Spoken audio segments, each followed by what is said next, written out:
हर हर महादेव। जय शिव शंकर। सोमवती अमावस्या की व्रत कथा। सोमवती अमावस्या व्रत कथा के अनुसार एक गरीब ब्राह्मण परिवार था। उस परिवार में पति पत्नी एवं उनकी एक पुत्री भी थी। उनकी पुत्री समय के गुजरने के साथ साथ धीरे धीरे बड़ी होने लगी। उस पुत्री में बढ़ती उम्र के साथ सभी स्त्रोचित सगुणों का विकास हो रहा था। वह कन्या सुंदर, संस्कारवान एवं गुणवान थी, परंतु गरीब होने के कारण उसका विवाह नहीं हो पा रहा था। एक दिन उस ब्राह्मण के घर एक साधु महाराज पधारे। साधु उस कन्या के सेवा भाव से अत्यधिक प्रसन्न हुए। कन्या को लंबी आयु का आशीर्वाद देते हुए साधु ने कहा कि इस कन्या के हाथ में विवाह योग्य रेखा नहीं है। तब ब्राह्मण दंपति ने साधु से इसका उपाय पूछा। कन्या ऐसा क्या करे कि उसके साथ में विवाह योग्य बन जाए।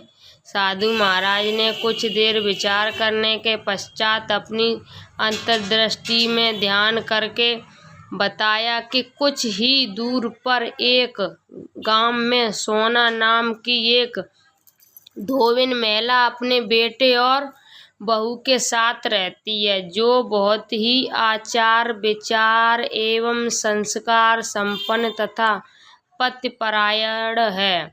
यदि ये सुकन्या उस धोबिन की सेवा करे और वह महिला इसकी शादी में अपने मांग का सिंदूर लगा दे, तब उसके बाद इस कन्या का विवाह हो जाए तो इस कन्या का विधवा योग मिट सकता है। साधु ने ये भी बताया कि ये महिला कहीं बाहर आती जाती नहीं है। ये बात सुनकर ब्राह्मणी ने अपनी बेटी से धोबिन की सेवा करने का प्रस्ताव रखा।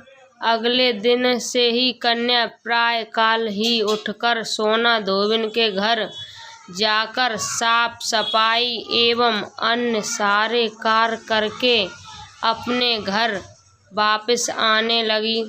एक दिन सोना धोबिन अपनी बहू से पूछती है कि तुम तो सुबह ही उठकर सारे काम कर लेती हो और पता भी नहीं चलता। बहू ने कहा, माँ जी, मैंने तो सोचा कि आप ही सुबह उठकर सारे काम खुद ही खत्म कर देती हैं।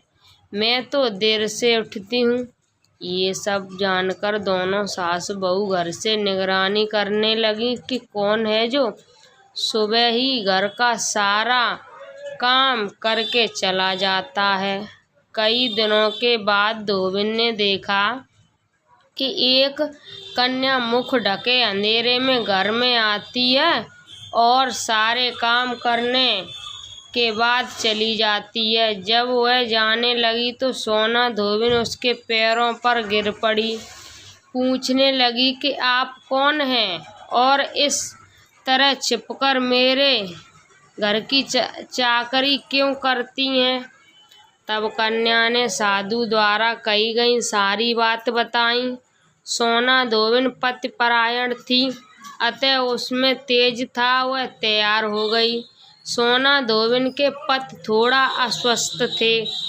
उसने अपनी बहू से अपने लौट आने तक घर पर ही रहने को कहा।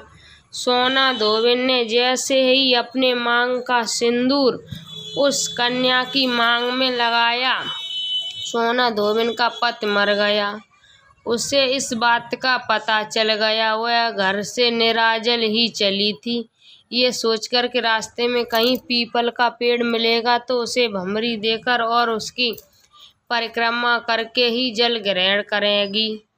उस दिन सोमवती अमावस्या थी। ब्राह्मण के घर मिले पुए पकवान की जगह उसने ईंट के टुकड़ों से 108 बार भंवरी देकर 108 बार पीपल के पेड़ की परिक्रमा की और उसके बाद जल ग्रहण किया। ऐसा करते ही उसके पति के मृत शरीर में वापस जान आ गई। धोबिन का पति फिर से जीवित हो गया। कहते हैं तभी से सोमवती अमावस्या प्रसिद्ध हो गई। इस कथा को जो कोई भी सुनता है उसकी समस्त मनोकामनाएं पूर्ण होती हैं। हर हर महादेव। जय शिव शंकर।